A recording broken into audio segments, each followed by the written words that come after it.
ഒരിക്കൽ സിദ്ധയോഗി നാഗമോതിരം മോഷ്ടിക്കാൻ ഒരുങ്ങി. ഇത് മാടമ്പിയിലെ മഹാമാന്ത്രികനായ മാധവക്കുരുക്കൾ അറിഞ്ഞു. നാഗമാണിക്യം കാണാൻ പറ്റൂ? നാഗമാണിക്യം കാണണമെങ്കിലേ മാടമ്പി തറവാട്ടിലെ ദേവി പ്രസാദമുള്ള പെൺകുട്ടി കൂടെ വേണം. ഗായത്രി ദേവിയായിരുന്നു ആ കുട്ടി. ഒരു ദിവസം സിദ്ധയോഗി മാടമ്പി തറവാട്ടിലെത്തി ഗായത്രി തട്ടിക്കൊണ്ടുപോയി. നാഗമാണിക്യം എടുക്കാൻ ശ്രമിച്ചു. അപ്പൊ മാധവ ഗുരുക്കൾ വന്നു. വിഷം പുരട്ടിയ കുന്തം കൊണ്ട് കുത്തി.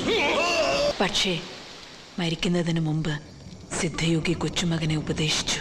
പരകായ പ്രവേശ സിദ്ധി നേടണമെന്നും മാടമ്പി തറവാട് നശിപ്പിക്കണമെന്നും മാന്ത്രിക പുരയിൽ നിന്ന് മോഷ്ടിച്ച് നാഗമോതിരവും അവന് നൽകി.